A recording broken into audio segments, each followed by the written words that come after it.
And now we're live. Live on the YouTube. Live on the YouTube.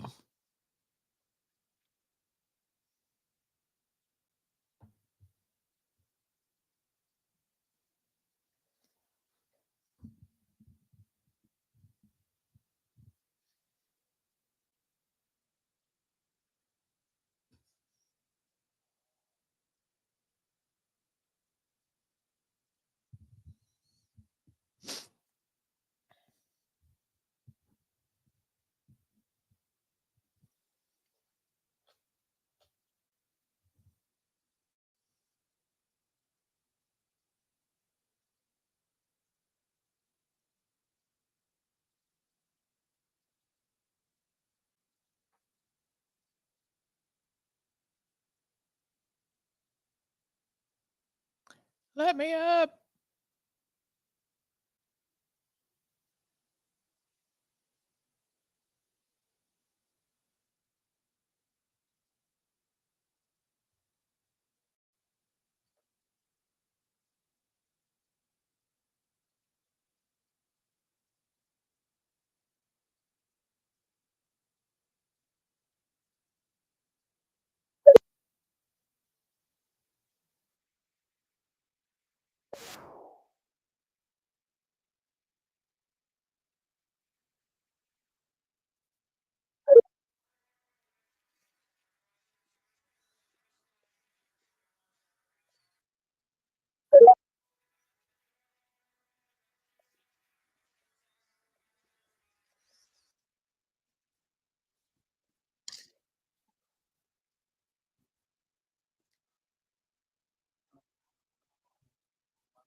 questioned my life and sanity there for a little while, and ended up leaving and hooking up with sort of Ryan Nima out in California at some point, and what they were doing I thought was super interesting, and I had also kind of been in the space personally.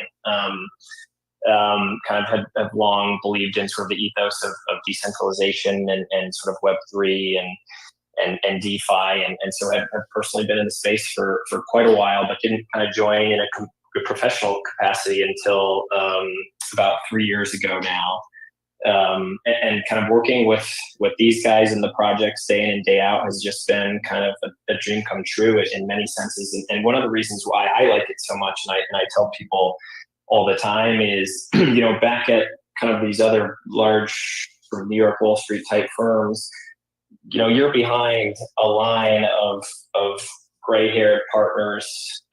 It's really hard to provide a ton of value to clients or sort of win clients on your own. In the crypto space, one of the ways we try to differentiate ourselves from all of our competitors is, you need somebody really young who's deep into the tech, who understands how smart contracts work and how DeFi works on a sort of very detailed, minute level. And unless you have that understanding, you're doing them kind of, your clients a disservice. And so I think, when we talk to clients and prospective clients and existing clients, they really see that, and they know that we sort of eat, breathe, and sleep crypto day in and day out, as kind of Ryan was saying. And those are the people you sort of want in your corner that truly understand your product, giving you that kind of legal advice, because, there's no right answer to anything, and it's a sliding risk scale. And again, Ryan alluded to all of it's really interesting. There, not to name names, but there's all these big firms that are now trying to get in. They see kind of the dollar signs,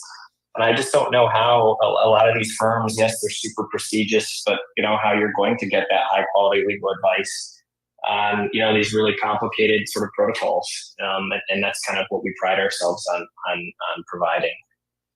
Yeah.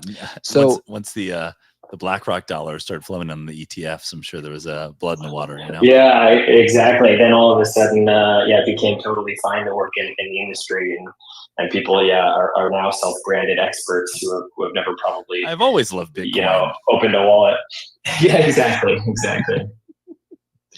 And Chris, do you think that, like you're kind of talking about it, maybe if you're looking at crypto, like being a crypto firm requires some kind of like boutique, bespoke experience in a general sense? Like, is law like that, or do you think like that's going to be a tougher thing to scale, like still having that same quality and that personal experience? Yeah, I think the big firms are great at just throwing an army of lawyers at a big kind of lawsuit. The firm representing Coinbase, for example, is fantastic. But they've got a giant army of lawyers working on that, and can run up, their legal bill will be hundreds of millions of dollars. Or if you're on a giant, M&A deal, public company M&A deal, you can throw dozens and dozens of attorneys on it, and have all kinds of different specialists who are trying to move the deal forward. Here, there aren't going to be too many people who know really the product in and out, and every single kind of protocol is totally different. Every token distribution is different. All IP rights associated with NFTs are all different, and you're gonna need to have a really specific answer and a really, really deep knowledge of the space in order to give your clients an answer that they deserve. So I don't think that the big firms are really particularly suited whatsoever to providing good quality, actionable, cheap, quick advice to clients in the space. I was kind of wondering, is there a piece that's like exhilarating to not just being on like the cutting edge, and forgive my legal like naivety here, but are you guys like precedent setting? Like, are you guys a part of deals and things that are setting the tone for the future of like the legal framework in regards to the crypto and NFT industry? Is that an exciting aspect of doing what you do?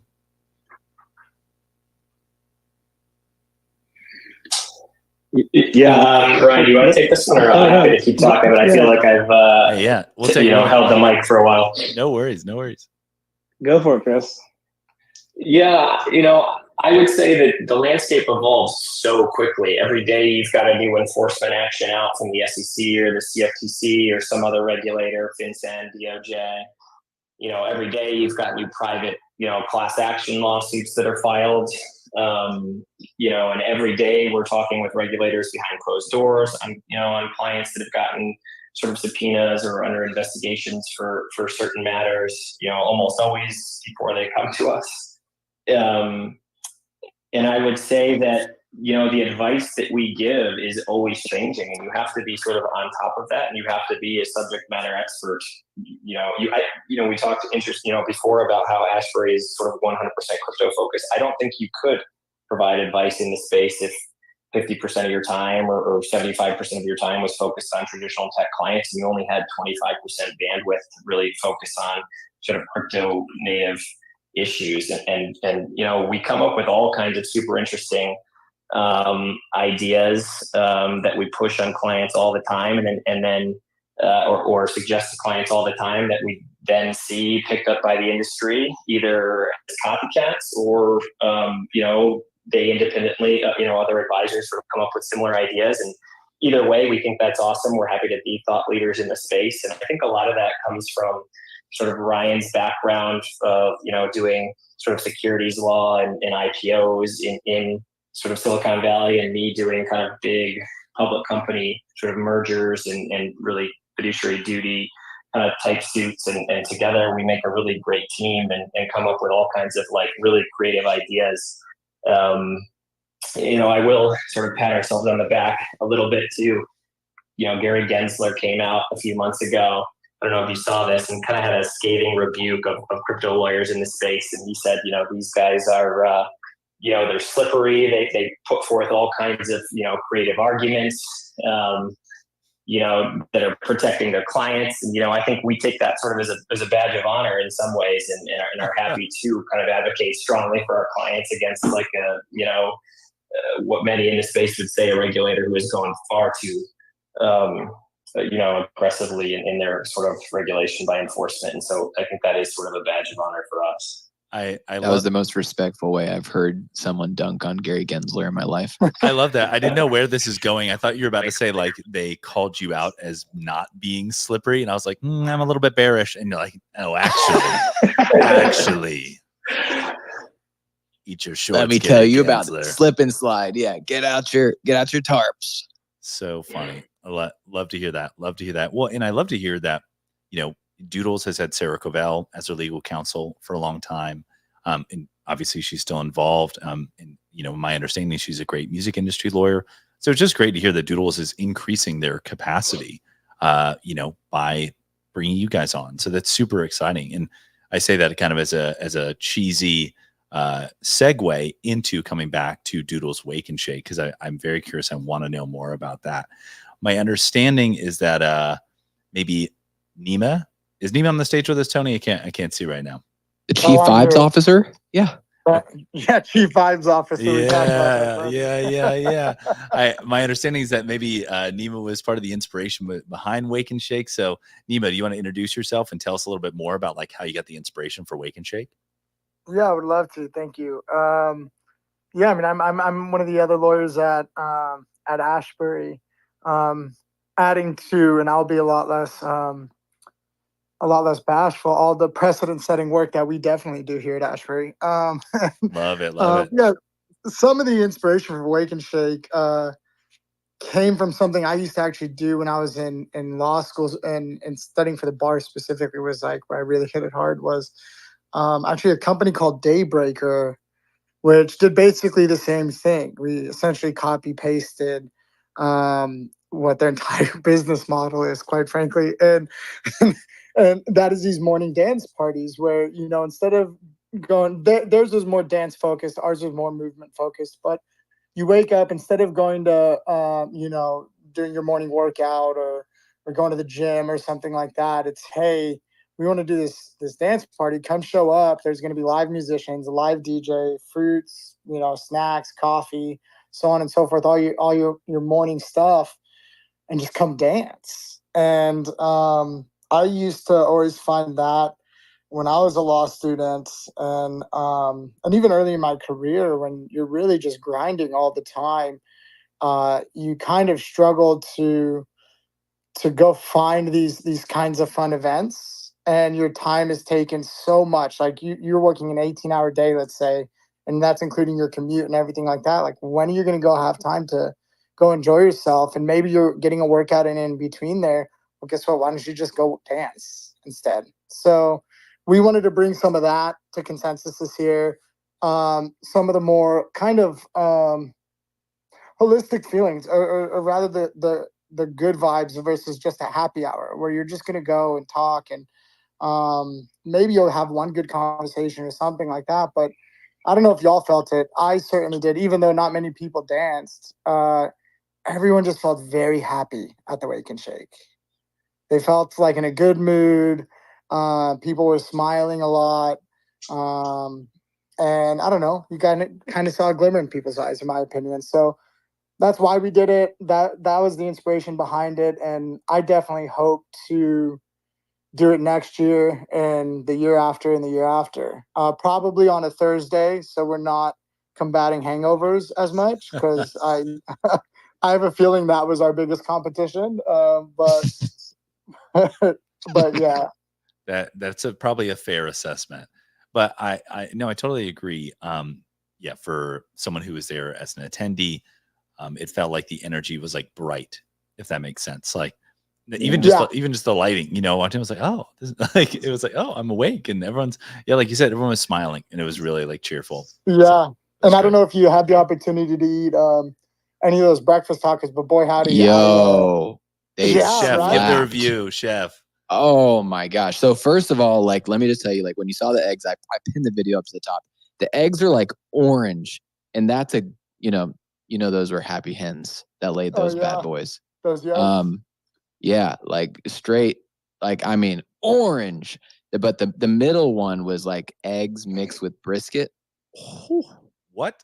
I mean, yeah, they were so good. And those just- smashed potatoes, that's all that list out. You didn't have the brisket ones? Dude. You just had straight eggs? You got eggs, bro. I'm disappointed. Oh, they were good. And like, you're not generally excited for like a breakfast buffet, you know what I mean? But that one just really was phenomenal. I enjoyed it. No, it was great. No, it was not an afterthought, I could say, because that's one thing that grinds my gears as a foodie. So when they're like, "Oh yeah, we had food," yeah, I don't think anything really was much of an afterthought. And I know we gave him credit earlier, but the artwork alone was awesome as well. I was just looking at all that, and that made me real happy. Yeah, it was great. It was like these little, for those who weren't there, our dude made these little, I don't know if you want to call them a plaque or something like that kind of adorned each station. So it was like, here's the breakfast buffet, here's the juice bar, here's the coffee station. And it was all original artwork. And it was just like, I don't know. Everything about it. There was little stickers on the tables, the swag bags, the backdrop for the photo station. Like all of it was super doodly. Like, yeah, I think it was S tier art, dude. I mean, we've seen a lot of stuff, but I feel like it was like his best work. It was in his bag. He was in his bag for sure.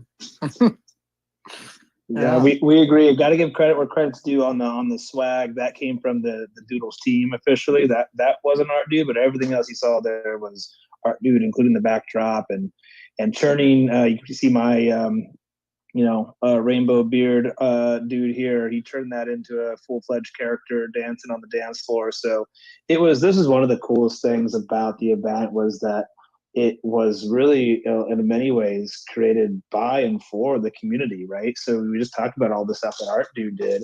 We also had Winter Pop there, photographing the event, right? And he just reached out and said, "Hey, I'd love to contribute. I'd love to come. Can I shoot the event for you?" So it was truly kind of a celebration of Web3, and you felt that ethos. And I'll give a lot of good things in life come from kind of prior mistakes. So I'll kind of throw out a little bit of the kind of backstory for why we want to do something so positive this time, and maybe a little lesson in there for anyone listening at home. Like, last year for Consensus. We go to Consensus every year. It's Okay. our team is distributed all over the country, really all over the world. We can maybe talk about that a little bit later, but we get together twice a year. Once here in San Francisco, Bay Area, where the firm was founded, and then once at Consensus. Because again, as a crypto law firm, like it is I don't know if it's the biggest. You guys were debating that earlier, but it's certainly kind of one of the longest lasting conferences. So I don't know. I don't work for CoinDesk. I'm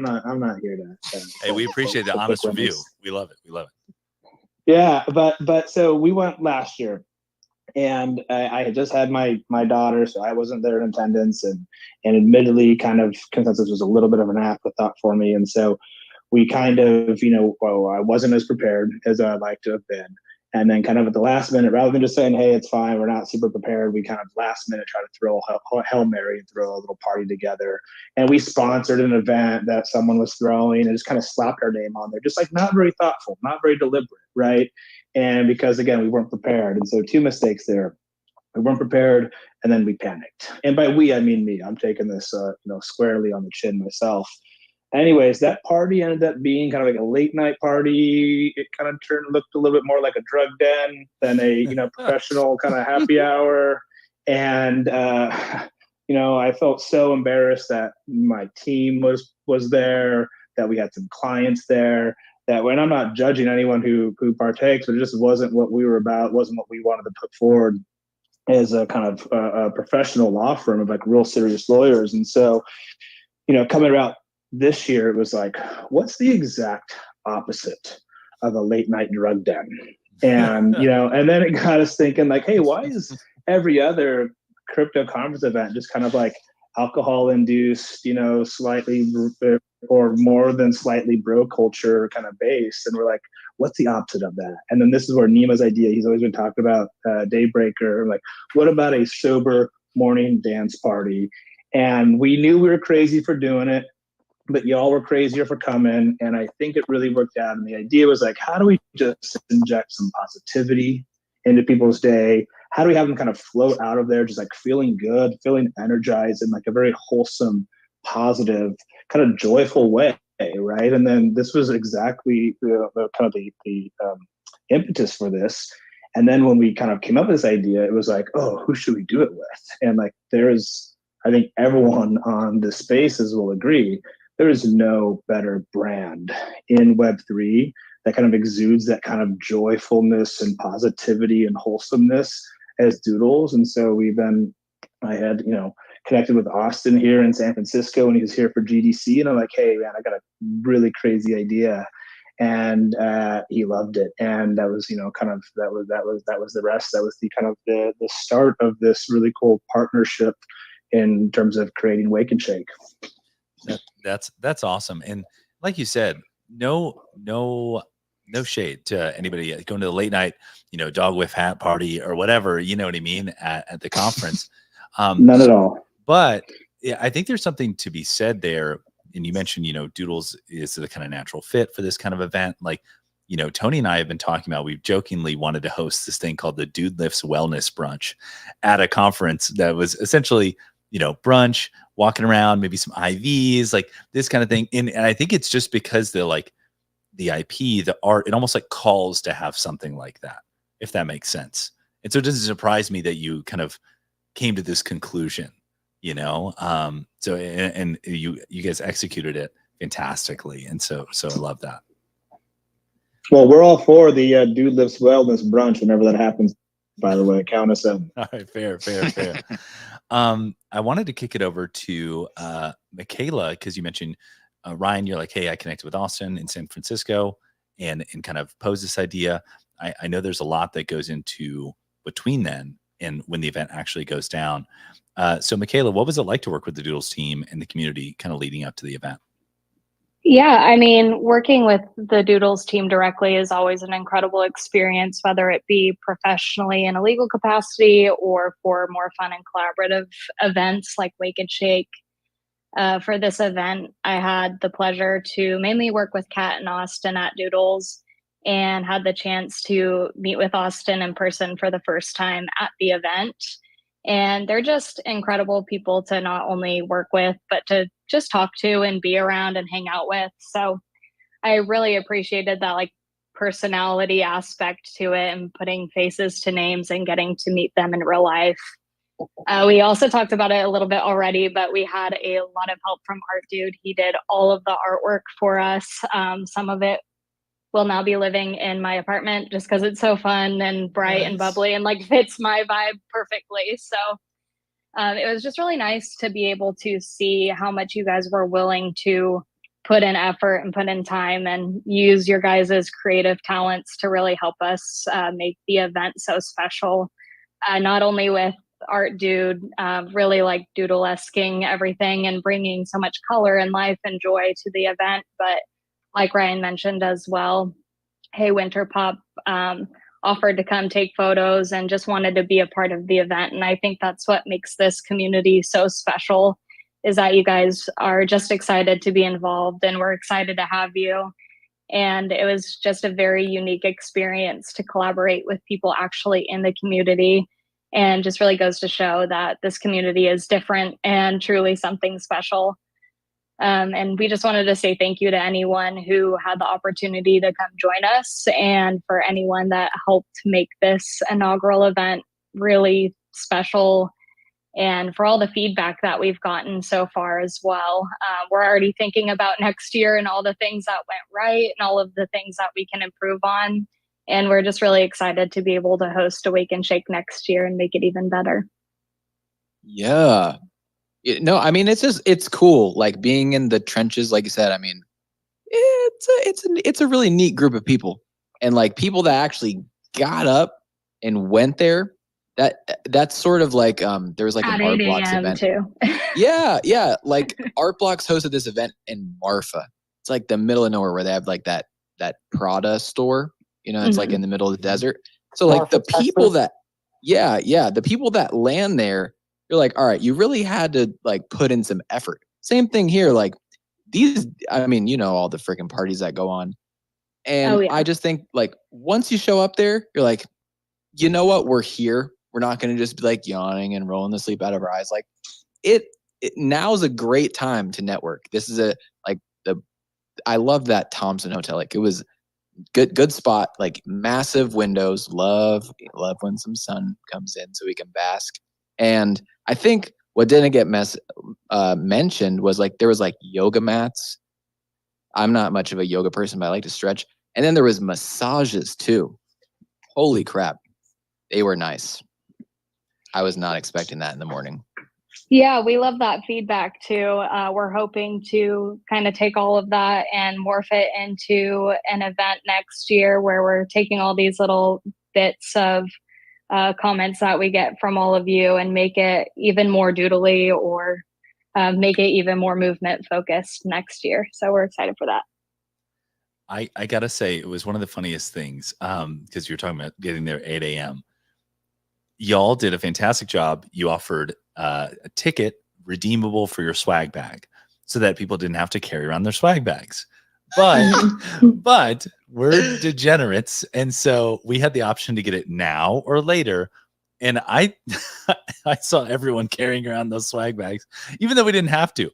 That's why I couldn't get over myself. I was like, specifically told, hey, we'll hold this swag bag here for you. It'll be safe and sound. You can come get it on the way back. And I'm like, nope, I gotta have it now. I just thought that was hilarious. Like, so you're saying do that again next year, but you will elect to take the ticket. Yes, I think I will have learned my lesson. I'll try to spread the gospel too. Be like, all right, everybody, the swag bags, they'll really be there. You're not gonna get rugged. Just hold on. No, to you will not.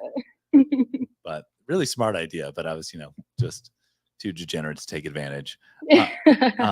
Yeah, so looking forward to Wake and Shake V2, running it back turbo, or whatever the name is.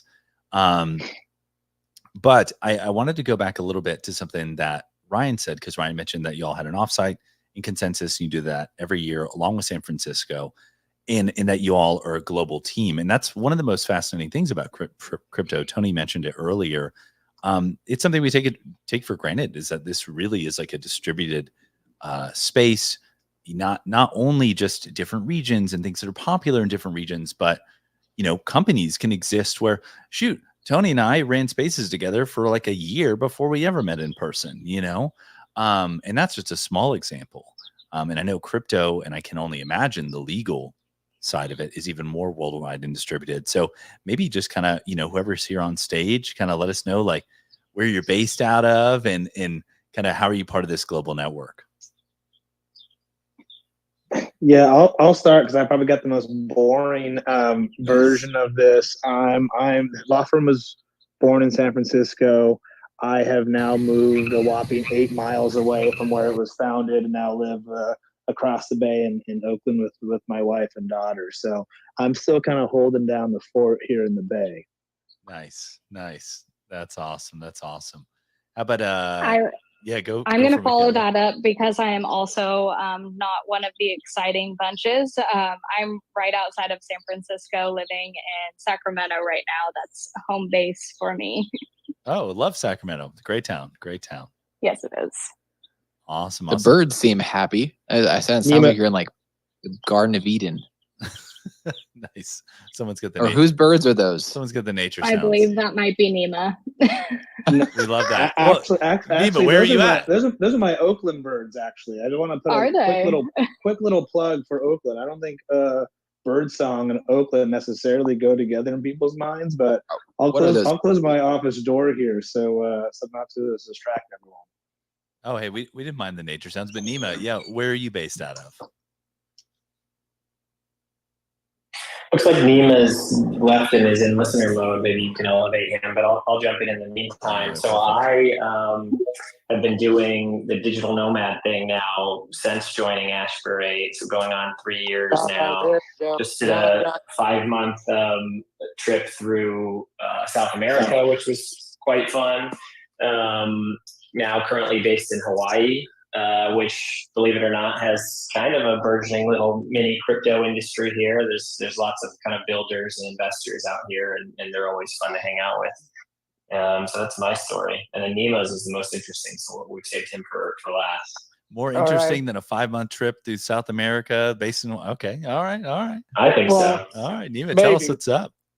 It may be interesting, may be weird. Depends on who you are and how you think, I suppose. But yeah, my partner and I actually just moved into a bus full time, a converted school a schoolie? bus.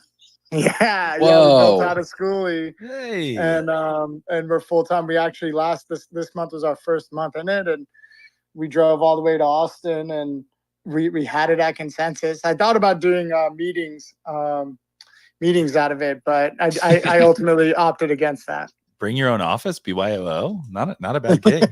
All right. Why not, man? So I have a weird fascination with schoolies, actually. So you got to tell me a little bit of details here. How'd you get into the schoolie game? Maybe what's special about your schoolie? Happy to tell you.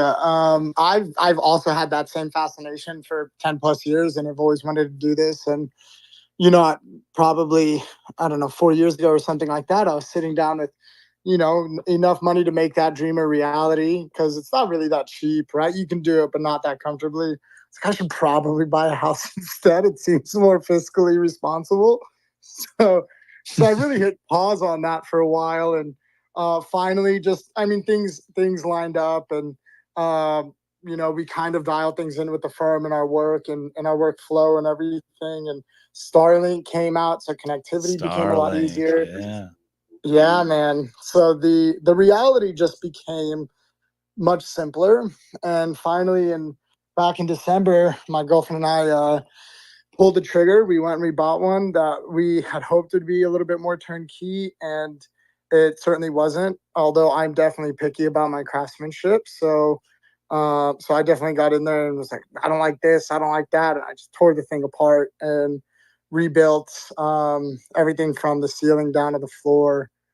And so, yeah, it was nice. I got lucky. What makes it, in my opinion, special is, it's definitely built for luxury. We've got a nice, comfortable queen mattress in there, a tankless water heater, a really pretty shower that's like all wood inside, a full kitchen, fridge. It's like a half fridge. It's not even a mini fridge, and freezer and the whole nine. And it's all run off solar.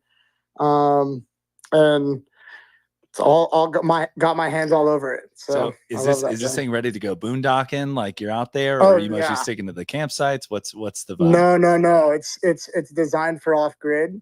Like fully off grid. We got 50 gallons of fresh water. That's really the biggest thing that we'll struggle with is running out of water. Oh, and it's a giant purple bus. Love it. Yeah. Like It is literally Barney purple. It's Barney it's purple. like a perfect match for Barney. It's supposed to be plum for what it's worth, but but it didn't come out that way. Yeah, once we put the clear coat on, it just kind of Barneyed a little bit. Oh my gosh, I love that. We'll be on calls with the whole team, and Nemo will say, "Hey guys, let's check this out real quick," and he'll just like spin his camera around, and he'll be literally in the middle of nowhere. Like there won't be like a single man-made thing in sight.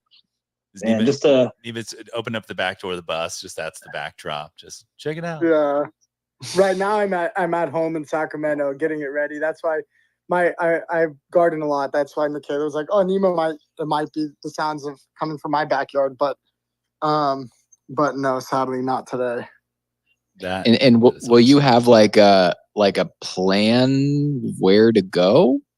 Generally, yeah. We have a lot of events that are happening this year. Like Consensus was one of them. Hence why it was okay for the first month.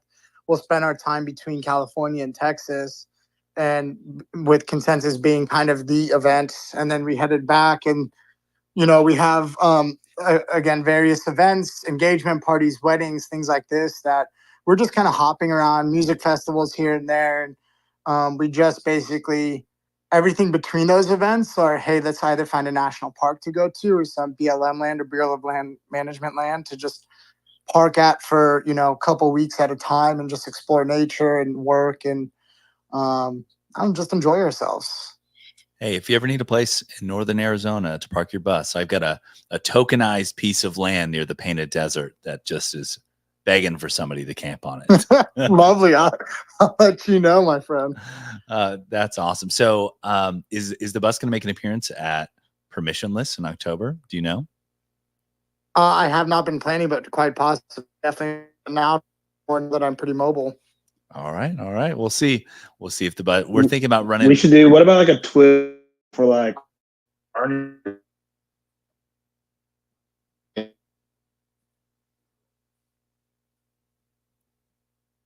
Oh, Tony, can you hear? I was getting a little ruggy.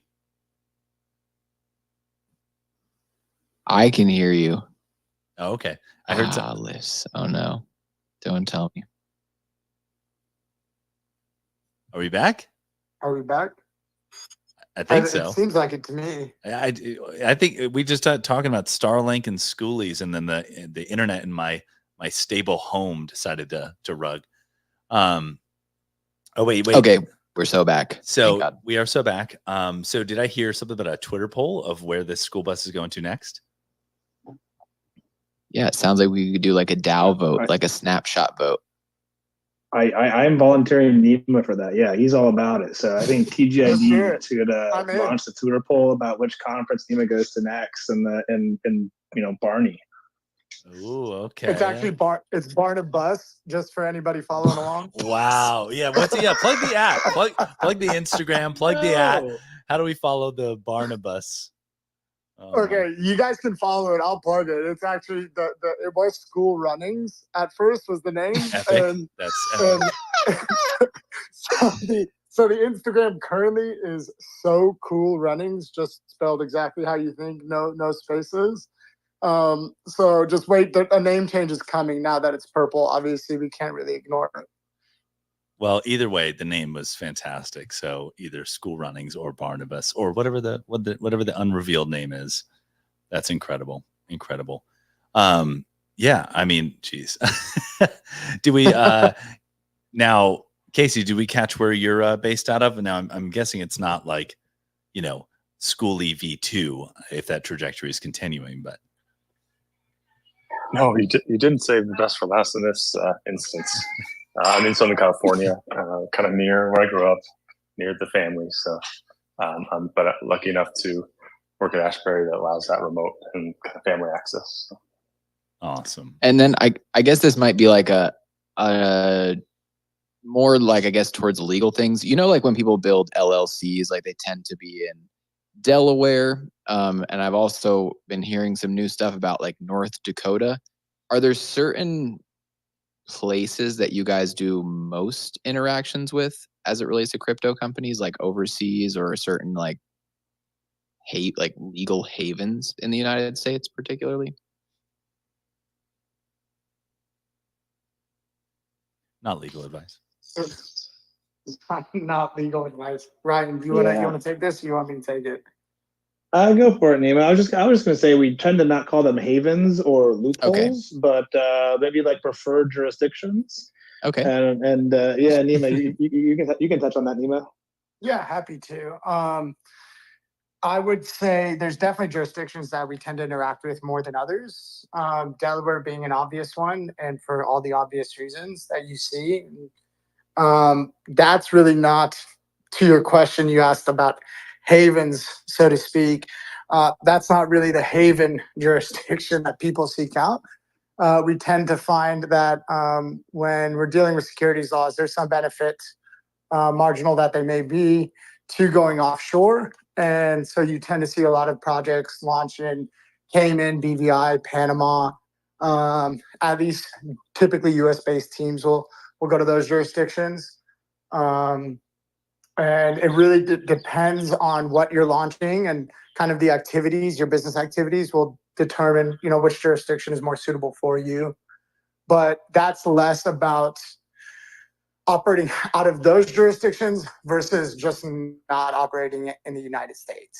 So we shouldn't say that it's beneficial to go to those jurisdictions because there's some like advantage in being specifically there, more so than it is just people trying to avoid the US to the extent they can.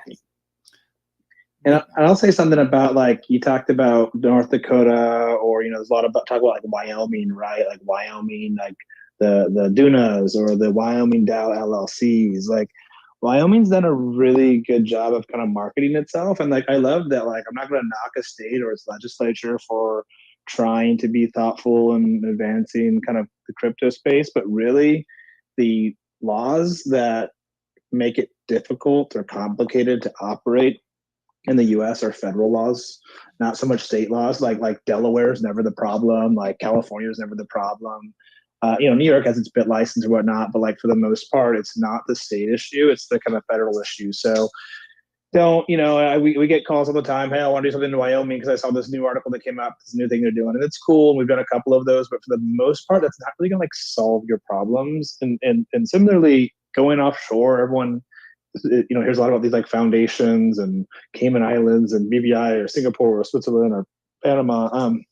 To the extent, again, not legal advice, but to the extent you have users in the United States or investors in the United States, like those laws still apply, right? So you can't just like go offshore, do something onshore that would be illegal if you're here and be like, I didn't kill my spouse. This BVI subsidiary killed my spouse, right? And like all of a sudden you're like totally fine. Dude, this Incorporated did it. I don't know. Yeah. Out of BVI, you can't touch me, FBI. So like it's a pretty dark example, but like really drives the point home, right? Like as ridiculous as that sounds, is as ridiculous as I do it offshore, but it affects the US and therefore I have like nothing to worry about. So that's kind of a bit of like a false protection.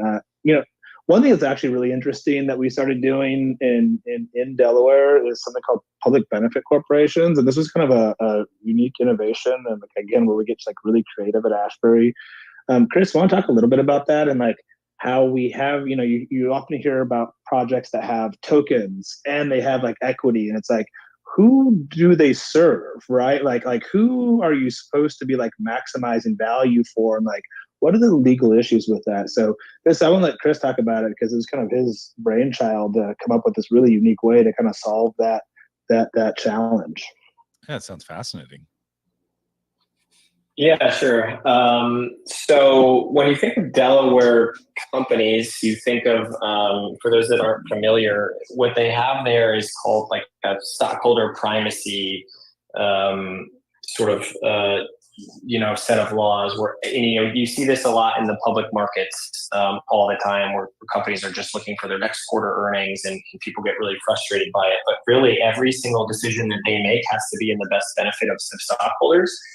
And when you do a token launch and you go through TGE and you've got a widely kind of dispersed, fungible token or NFTs for that matter that the community is holding, it's really tough to make decisions that would benefit those community members over sort of the stockholders of the company, who are oftentimes, large VC firms and not always, the community members. And so we came up with this kind of idea of really when DevCos come to us and get formed in Delaware, we form them as public benefit corporations, which allow you to kind of take into consideration other constituencies when you're making decisions. And that could be your developers, your token holders, your community members, sort of decentralization and blockchain technology at large. And that's awesome to protect kind of the team and founders from liability, but it's also equally as important for the community members to see that, the company is now legally allowed to make decisions on their behalf. And we talked a little bit earlier about kind of us trying to be thought leaders in the space. We've been doing this now almost since I came on 3 years ago. And last year, DYDX, which is a really big perps platform in DeFi, kind of publicly announced that they were also doing a PBC. So again, either people copy us or sort of came to their own individual conclusion that something like this would be beneficial. And the community just went nuts for it and ate it up. And so it's really a win-win for everybody involved to make a switch like that. And so it is sort of one of these creative ideas that, when clients come and we onboard them, we almost always take them to this type of structure. That's interesting. I guess I would assume, hence the negative thing there, like that a VC and a community member, if they're part of the same TGE, would have like aligned incentives. But so what is this PBC solving for? What would be a situation where that's not necessarily the case? Yeah, that's true. At first, they oftentimes do have sort of a pro rata token allocation, but not always. And obviously, investors try to sell down and they look for sort of quick liquidity. I mean, the best investors in the space don't, and try to support a project throughout its full life cycle. But then you've also got a lot of smaller companies that do flip tokens, or a lot of smaller VC funds that do try to flip tokens right away, and then they are stuck with sort of equity in a company, and there is going to be a disconnect. And luckily, we've not had to litigate any of these issues, but we do see them, flare up in the past from time to time for companies that didn't have this in place, where investors sort of disagreed with a board's decision to provide additional value to token holders, and so we've seen it firsthand, and this is sort of to try to protect them against kind of any allegations like that popping up whatsoever, and gives them, a team and founders, a lot of cover to make decisions on behalf of the community. No, that's fantastic, and so cool to hear that you're engaging that kind of thought leadership on behalf of the community or crypto more broadly. It is just such a fascinating, rapidly moving space. I was just at one of the workshops I went to at Consensus. It was actually at the Flow Hacker House with someone who is working on doing strip bonds for people, making those investments. And I'm like, oh my gosh, because he said that some VCs, maybe not so reputable, or I guess I don't know, it's the Wild West, so who's to say, are selling their wallets on like Whales Market. And it just blew my mind. I was like, oh my gosh, like imagine if you're like a crypto fund and you're selling your wallet on the Whales Market. Like that's wild, but I guess it's a thing that happens. So he's trying to build something. Yeah, I don't doubt it. Trying to build something a little more legit, which is just fascinating. And Chris, while we have you on the line here, I'm curious for someone like yourself. In this, I was having brunch with a crypto lawyer in Austin as well, and they were telling about how many tokens they've launched and things like that. And I was like, there's such a fascinating lens to watch the space through. So I just find it super interesting. So for someone like yourself, what do you find is most interesting to you in NFTs or fungible tokens right now, or crypto more broadly?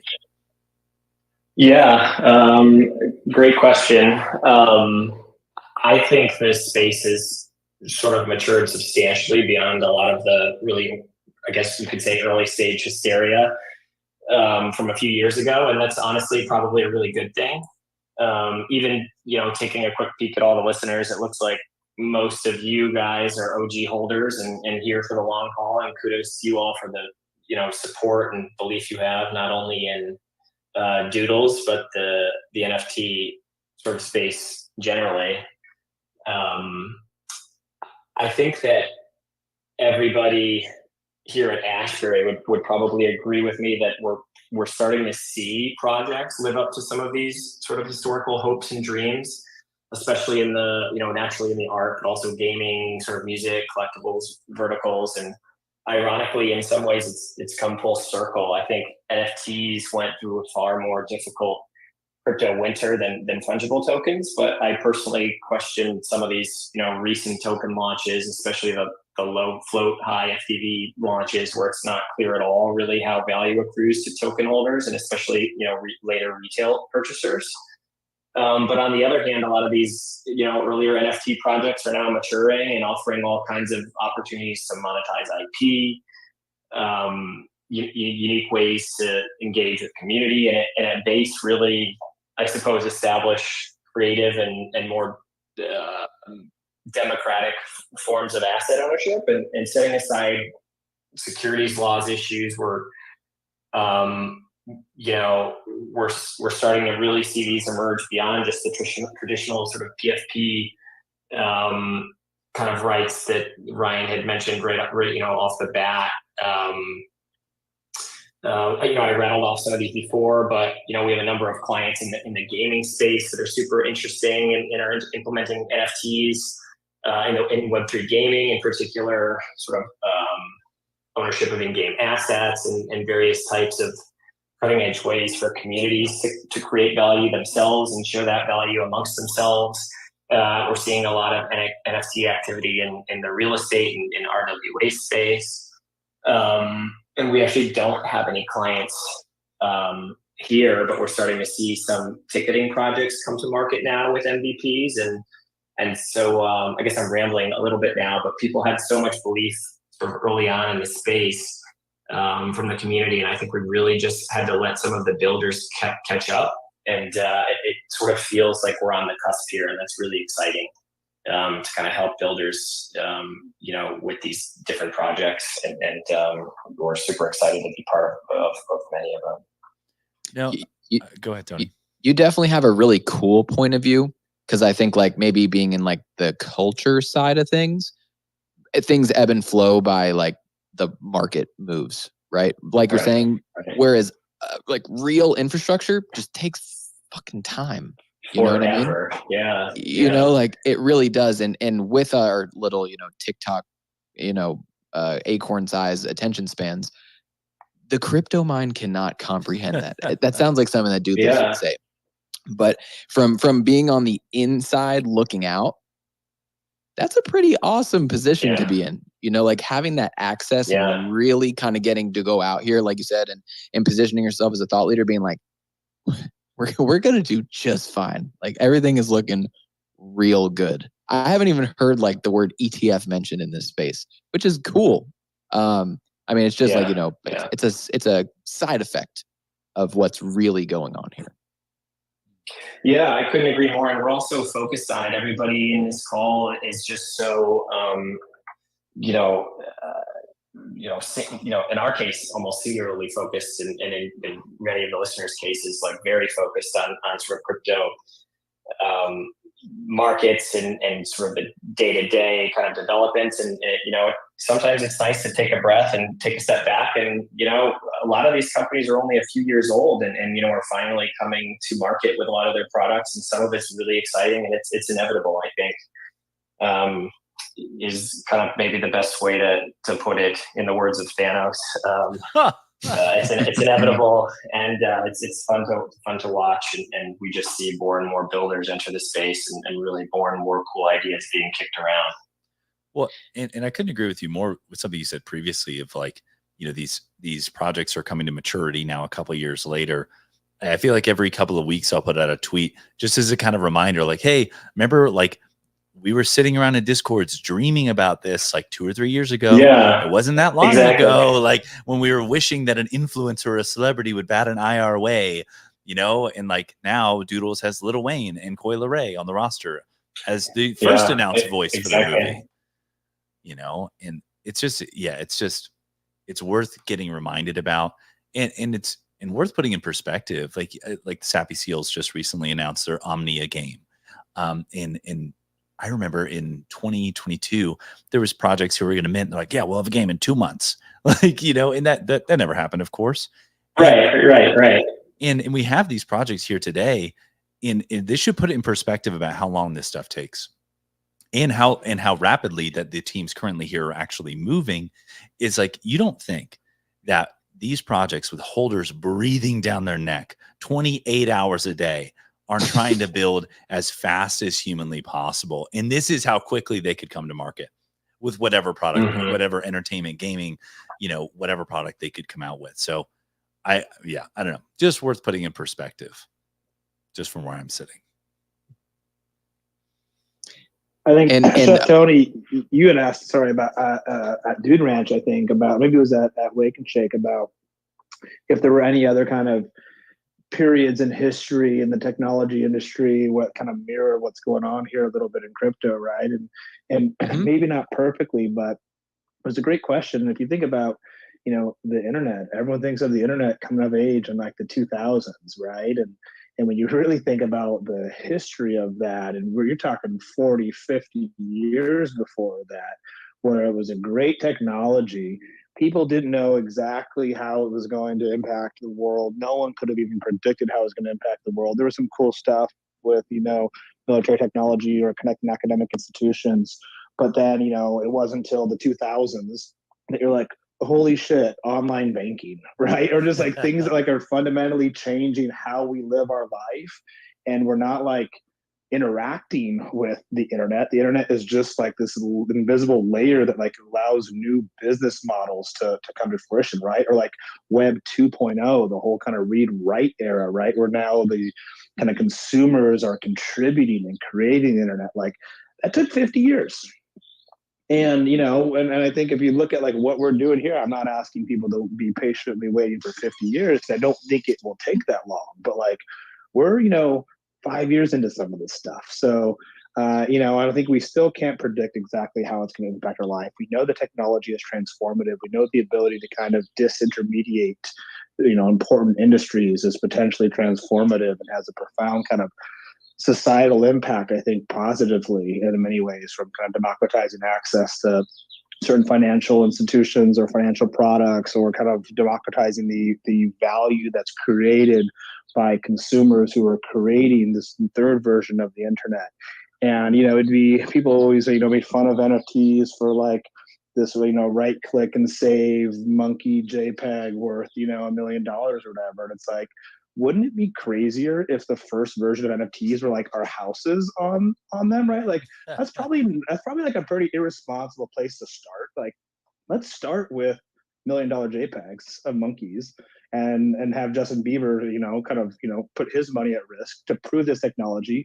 And then maybe let's advance to more kind of, sophisticated and kind of societally impactful use cases for this technology. I think it's like eminently kind of a wise and responsible evolution of this technology. And again, we're so new into this. Yeah, like I just am trying to take that, this new perspective on a historical look, right? Like before, it's like, oh, I've got my little, I'm running Bitcoin miners, like those like videos, like the guy with like the old ass TV, like the Zenith, watching like Bitcoin go up to $100. But now we're seeing, like you said, like you guys are a crypto focused law firm, and I'm sure ought to be a couple other ones like you guys. And when people are really putting years, like you're saying, years of their time and saying like, all right, we do need to navigate this. Like we're developers, like people might not understand what we're doing, but like we don't understand the legal landscape. We need lawyers. Just kind of like, I don't know. I think we always highlight like a lot of scammers and, like rugs and stuff like that. But there is a very serious group of core engineers and like teams of people building really cool stuff. And for me, like where it's kind of being pretty surreal is like you guys are now at Doodles, right? This is something like we made a call on a while back, and we're starting to see that like really take place because we do know how valuable stuff like IP is, and especially burnt toast. Armand Afshani. The community. I don't know. I just get giddy about it, and I think you guys are like a really cool, like the good vibe tribe. And also you guys are really smart. So I mean, just like that mix together, I don't know. Got to wash out for you guys. Ashbury's dangerous. That's what Tony's saying, in a good way. In a good way. Speaking of Justin Bieber, I'm not saying we are so back, but Justin Bieber today was spotted wearing a Pudgy Penguin igloo pin on his hat and a Pudgy Penguin plushie around his belt. So do with that what you will. Just saying. Let's see here. Shoot. We've been running for almost an hour and a half. Tony, how are you feeling? I'm feeling really good. I can just say, I mean, I guess before we rug it, I think we had a really successful time getting to get to know the Ashbury team. And what's interesting here, normally a lot of the times in Web3, you meet people online first and then in person. Now we've chatted in passing a little bit online, but we kind of got to like really get to actually know them in person at two different events. And now we're kind of, rekindling here online. It's funny, like, because Lifts, you said we were, doing spaces for like a year and some odd time and met each other. It doesn't really matter how you chop it and cut it and split it. Consensus was really cool. The market was looking good. We got to do Dude Ranch, which Lifts, you killed that. You did such a fantastic job. I was really, happy to be able to assist. Winter Pop, dude, legend. Art Dude, legend. Aton, legend. It was really great to kind of like have multiple people that we are, hold near and dear to us to be able to deliver that. Shout out Julian and Austin and Jarrett for coming through to Dude Ranch and really, getting to surprise holders. Shout out to David for pulling up from Ghana and everybody else that we'd never met before. And, to our friends that we've seen. It was epic. We posted our recap video from Dude Ranch, which Lifts, again, you spazzed on. If you'll see, it's like on our page. It's pinned up to the top. There's a lot of really good pictures from Wake and Shake as well. Also give a shout out to Near, who hosted Colorful Vibes yeah. in Lisbon. His video came out. There's a lot of good pictures from it. I couldn't fit it in the title. I'm sorry, Near, if you're listening to this. There was just not enough words in the spaces. But I do got to say, like from being adjacent with Lifts hosting this event in Austin, a lot of work does go into that stuff. So, I mean, like we had people in Lisbon, we had people in Austin. We did a giveaway online. Shout out to C60 for winning our Genesis box. There was only 6 entrants. That was pretty. I mean, look, that was free. Free quiche. That was free right there. That was free quiche. So I think Art Dude has got a giveaway going on right now that it relates to those bags that Ashbury is giving out. They look like this. Hey. They are dope. And I think it's just like you gotta, show your kids coloring in. So look on his page for that. I think that's kind of the bookends. Jeez, we're getting to the point where there's too much stuff going on in the Doodleverse again. It's like we have 3 events and this giveaway and this thing's happening and also this thing's happening.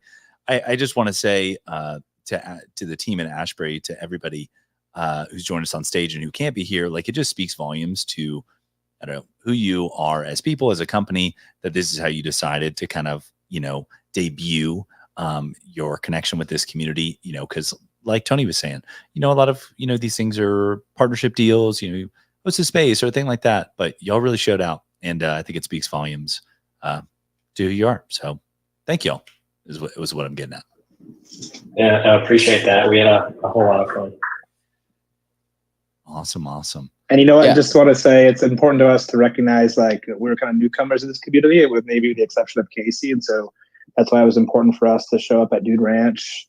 as kind of new holders, at least I'll speak for myself, and get to know everyone who's made this community so amazing for so long now. And like, we stand on your shoulders. We're here to help. We're here to support. You know, if you have questions about something you're doing or working on or building, like, we're not looking for clients. We're looking for people who need our help and needs have some questions building. So you could always reach us, find us on Twitter, find us on our website. We're happy to have a free conversation with anyone on this spaces about anything you're working on, anything you're thinking about, and see what we can do to kind of help you and for free in that additional call. So don't hesitate to let us know how we can kind of support you as we try to kind of continue to, again, stand on your shoulders and kind of ingratiate ourselves into your community that you've built for so long. Love that. Exclamation point, utility.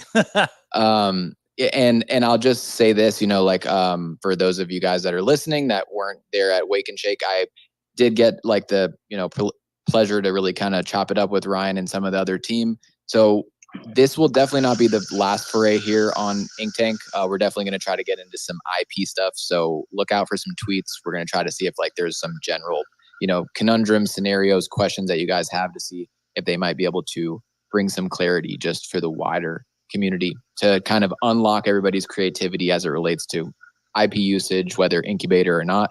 But without further ado, thank you guys, everybody, so much for coming to Ink Tank episode number 43, where we chopped it up about Dude Ranch, Wake and Shake, and Ashbury. Welcome to the Doodles family, guys.